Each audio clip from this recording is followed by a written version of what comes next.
তো কি বন্ধুরা, তোমরা সবাই কেমন আছো? আশা করি তোমরা সবাই ভালো আছো এবং তোমাদের পড়াশোনা খুব ভালো মতো চলছে। আজ আমরা একটি ইম্পর্টেন্ট সাবজেক্ট সম্বন্ধে জানবো, the constitution of India.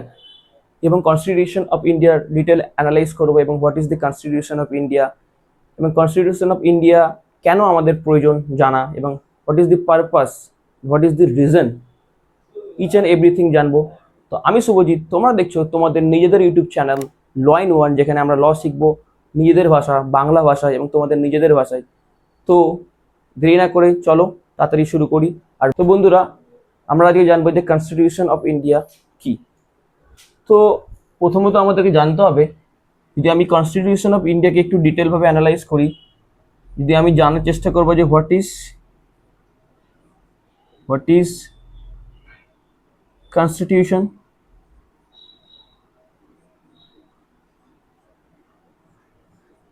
Second জানার চেষ্টা করব যে why it is important,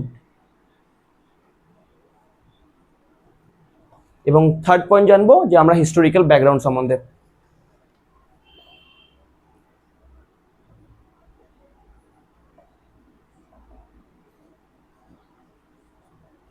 তো বন্ধুরা, যেটা আমি বলছিলাম যে কনস্টিটিউশন অফ ইন্ডিয়ার সম্বন্ধে আমরা জানবো যে what is the constitution of India এবং why it is important, and third one is historical background, the constitution of India আমরা কোথা থেকে নিয়েছি বা কেন কনস্টিটিউশন অফ ইন্ডিয়া আমাদের জন্য তৈরি করা হয়। তো চলো শুরু করি। তো বন্ধুরা, আমরা জানছি যে হোয়াট ইজ দ্য কনস্টিটিউশন। দেখো, কনস্টিটিউশন কি? কনস্টিটিউশন একটা এমন ল, যে লটাকে আমরা বলবো কি supreme law of the country. What is the constitution? Constitution হচ্ছে supreme law of the country. কেন সুপ্রিম ল বলা হচ্ছে কনস্টিটিউশনকে? দেখো, এখানে রিজন আছে কি, কনস্টিটিউশনকে supreme law of the country বলার কারণ হচ্ছে এটা হচ্ছে এমন একটা ফান্ডামেন্টাল ল, যে ল আমাদেরকে আমাদের বিভিন্ন রকমের রাইট প্রদান করে থাকে, আমাদের বিভিন্ন রকমের ডিউটি প্রদান করে থাকে। সাপোজ ফান্ডামেন্টাল ডিউটিস কে প্রোভাইড করে? কনস্টিটিউশন অফ ইন্ডিয়া, যেমন right to religion, freedom of speech and expression. তো এই সমস্ত বিষয়গুলো আমাদের কে প্রদান করে থাকে? Constitution of India. তো তাই একে supreme law of the land বলে হয়। এবং যদি আমি এটাকে আরেকটু বিস্তারিতভাবে জানতে চাই, তো আমরা দেখব যে supreme law of the land কেন বলা হয়। কারণ এটা কি করে? গভর্নমেন্টের ফাংশনকে কন্ট্রোল করে, গভর্নমেন্টের ফাংশনকে কন্ট্রোল করে। লাইক, তো আমরা যেটা বুঝলাম যে গভর্নমেন্টের ফাংশনকে কন্ট্রোল করে, হাউ টু গভর্নমেন্টের ওয়ার্ক কেমন কাজ করে, like each and everything provide the constitution of India. Constitution of India কেনটা এতটা ইম্পর্টেন্ট আমরা তাহলে বুঝতে পারলাম, যে এটা একটা supreme law of the land আর supreme law of the country, যেখানে কনস্টিটিউশন প্রোভাইড করে fundamental duties, right, liability, each and everything. এবং যদি কোনো ল যদি কনস্টিটিউশনকে ভায়োলেট করে, তো সে ল কি হয়ে যাবে? ভয়েড, জিরো ভ্যালু হয়ে যাবে, তার কোনো ভ্যালুই থাকবে না। তো কনস্টিটিউশন অফ ল এই ক্ষেত্রে খুবই ইম্পর্টেন্ট, যে এই কনস্টিটিউশন অফ লকে কি বলা হয়? Supreme law of the land. এই ল সর্বোপরি, তারপর সমস্ত ল আসে। মানে constitution of India is a father of all law. কেন ফাদার অফ অল ল? কনস্টিটিউশনকে ফলো করেই কনস্টিটিউশনের প্রিন্সিপাল, ন্যাচারাল জাস্টিসের প্রিন্সিপাল, ইকুইটি, জাস্টিস, সমস্ত প্রিন্সিপালকে দেখেই পার্লামেন্ট ল তৈরি করে। যদি সেই ল যদি কনস্টিটিউশনের এগেনস্টে যায়, তাহলে সে ল ভয়েড হয়ে যাবে। তাই এই কনস্টিটিউশন অফ ইন্ডিয়াকে supreme law of the land বলা হয়। তো আশা করি তোমরা বুঝতে পারলে যে কনস্টিটিউশনটা অ্যাকচুয়ালি কি এবং কনস্টিটিউশনের কেন প্রয়োজন। তো আমরা জানবো সেকেন্ড পার্টে যে কেন এটা ইম্পর্টেন্ট, মানে হোয়াই ইট ইজ ইম্পর্টেন্ট। তো চলো জানি। তো বন্ধুরা, এবার আমরা জানবো যে why is it important. Constitution কেন ইম্পর্টেন্ট আমাদের জন্য এবং আমাদের দেশের জন্য? তো তার পিছনে কিছু রিজন আছে যে কনস্টিটিউশন কি কি প্রোভাইড করে। Give the right to the citizen. এটার মানে কি? Give the right. দেখো, কনস্টিটিউশন অফ ইন্ডিয়া তোমরা যখন পড়বে তোমরা তখন জানতে পারবে যে constitution of India provide the 6 fundamental right. তোমরা পড়বে এবং জানতে পারবে যে কনস্টিটিউশন অফ ইন্ডিয়া কি প্রদান করে? রাইট প্রদান করে, fundamental right.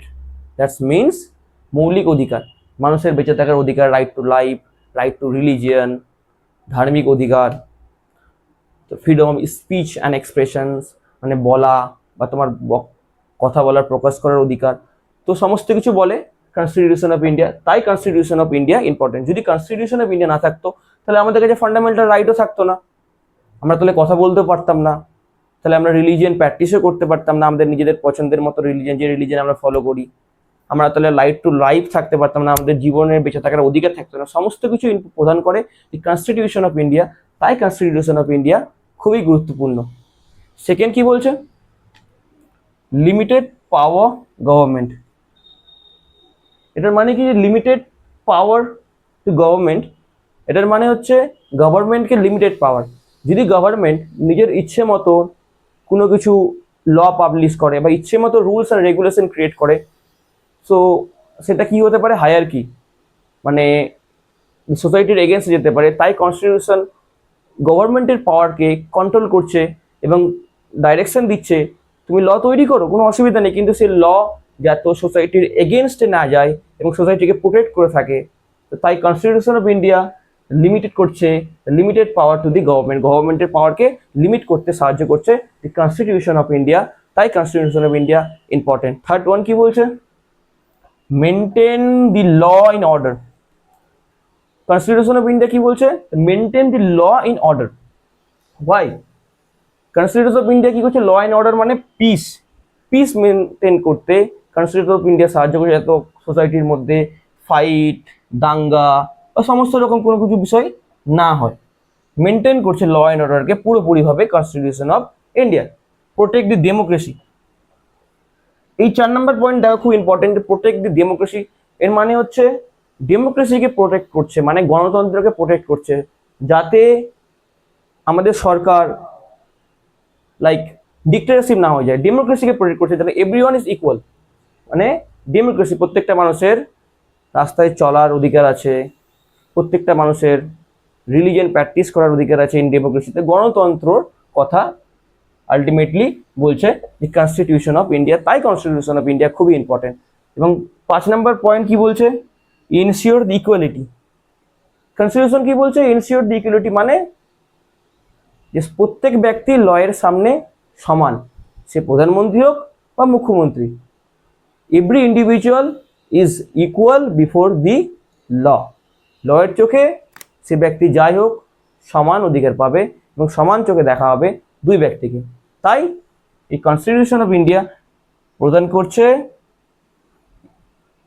Ensure the equality, everyone is equal in the eyes of law. তো এই ইম্পর্টেন্টের জন্যই আমাদের কনস্টিটিউশনকে আনা হয়েছে, এবং কনস্টিটিউশন না থাকলে আমরা এই সমস্ত জিনিস পেতাম না। তো আশা করি তোমরা বুঝতে পারছো, এবং আমরা একটু জানবো যে আমাদের থার্ড পয়েন্ট হিস্টোরিক্যাল ব্যাকগ্রাউন্ড সম্বন্ধে। তো চলো দেখি।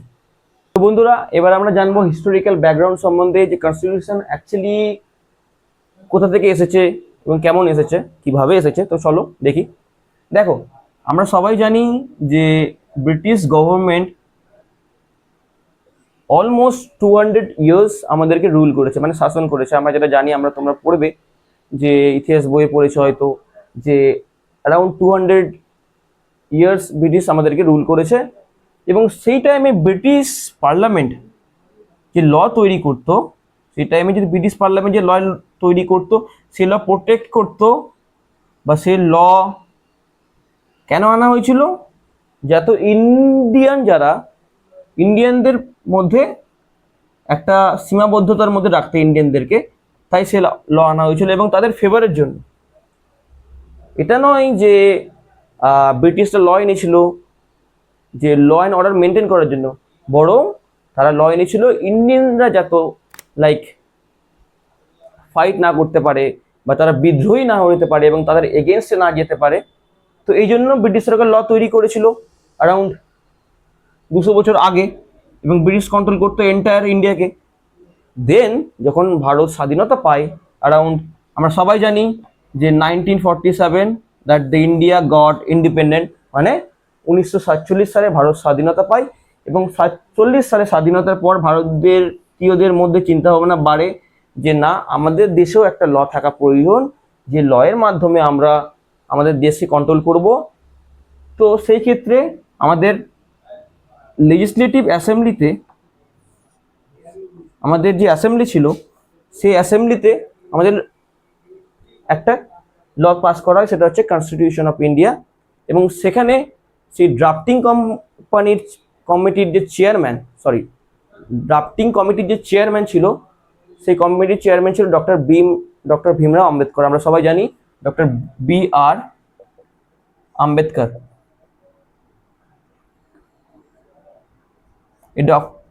এই ড্রাফটিং কমিটির চেয়ারম্যান ছিল ডক্টর ভীমরাও আম্বেদকর। তাকে আমরা কি বলি, যে ফাদার অফ দি কনস্টিটিউশন। এবং সেখান থেকেই আমাদের কনস্টিটিউশন তৈরি হয়। এবং 1947 সাল, এই কনস্টিটিউশনকে আমাদের তৈরি হতে প্রায় টাইম লাগে 1947 সালের পর থেকে প্রায় 2 years 11 months 18 days। এই 2 years 11 months 18 day অলমোস্ট লাগে আমাদের কনস্টিটিউশনকে তৈরি হতে after the India goat independent. তো এই কনস্টিটিউশনের যদি ব্যাকগ্রাউন্ড জানি, তো কনস্টিটিউশন আমাদের দুটো ডেট জানতে হবে, একটা হচ্ছে ইনঅ্যাক্টমেন্ট, একটা হচ্ছে এনফোর্সমেন্ট। ইনঅ্যাক্টমেন্ট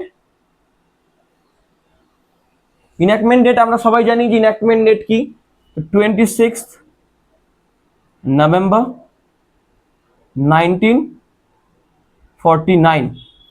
ইনঅ্যাক্টমেন্ট মানে এই ল আমাদের হাতে চলে আসে, ভারতীয়দের হাতে এই ল 26 নভেম্বর 1949 আসে। কিন্তু এটা এনফোর্সমেন্ট বা কাম ইনটু ফোর্স কখন হয়, মানে কার্যকর কখন হয়, 26 জানুয়ারি 1950-তে এই লটা আমাদের কাছে চলে আসে। তো বন্ধুরা, আশা করি তোমরা সমস্ত কিছু বুঝতে পারছো আমি এত কিছু বোঝানোর পর। এবং তুমি ভিডিওটা যদি লাস্ট পর্যন্ত দেখে থাকো, তো ভিডিওটাতে লাইক করতে ভুলো না। চ্যানেলে নতুন চ্যানেলে করবে সাবস্ক্রাইব, এবং এই ভিডিওটা তোমাদের বন্ধুদের মধ্যে খুব বেশি বেশি করে শেয়ার করে দাও, যাতে তোমাদের বন্ধুরাও বুঝতে পারে যে কনস্টিটিউশন অফ ইন্ডিয়া কি। তো এবার আমরা একটু জানবো এর কনক্লুশন পার্ট। তো চলো দেখি। তাহলে কনক্লুশনে আমরা কি বলবো, what is the constitution? Constitution is the father of all law. কেন? Constitutional law provide the fundamental rights, fundamental duties, each and everything provide the Constitution of India. তাই এই কনস্টিটিউশনাল ল কে আমরা ফাদার অফ অল ল বলবো। এবং constitution law is very important. যদি কোনো ল তৈরি হয়, সে ল যদি কনস্টিটিউশনের প্রিন্সিপালকে যদি ভায়োলেট করে, যদি কনস্টিটিউশনের ইকুইটি প্রিন্সিপালকে যদি ভায়োলেট করে, ন্যাচারাল জাস্টিস প্রিন্সিপালকে যদি ভায়োলেট করে, তাহলে সে ল নাল অ্যান্ড ভয়েড হয়ে যাবে। তো আশা করি তোমরা সবাই বুঝতে পারলে যে কনস্টিটিউশন অফ ইন্ডিয়া কেন ইম্পর্টেন্ট। কনস্টিটিউশন ল প্রোভাইড করে fundamental right, fundamental duties, each and everything. তাই কনস্টিটিউশন অফ ইন্ডিয়াকে আমরা supreme law of the land বলে থাকি। তো আশা করি তোমরা ভিডিওটা দেখার পর খুব ইজিলি বুঝতে পেরেছো যে what is the constitution of India. এরপরের নেক্সট ভিডিওতে আমরা বোঝার চেষ্টা করব যে what is the preamble of the constitution of India, এবং খুব সহজ ভাষায়। তো ভিডিওটা ভালো লাগলে এই ভিডিওটিতে লাইক করতে ভুলবে না। চ্যানেলে নতুন হলে চ্যানেলকে করবে সাবস্ক্রাইব, কারণ এমন ইনফরমেটিভ ভিডিও এই চ্যানেলে নিয়মিত আসতে থাকবে। তো কি করতে হবে, তোমাদেরকে সাবস্ক্রাইব করতে হবে এবং এই ভিডিওটা তোমাদের বন্ধুদের মধ্যে বেশি বেশি করে শেয়ার করে দেবে, যাতে তোমাদের বন্ধুরাও জানতে পারে যে কনস্টিটিউশন অফ ইন্ডিয়া সম্বন্ধে। ততক্ষণের পর্যন্ত বন্ধু, টাটা, বাই বাই।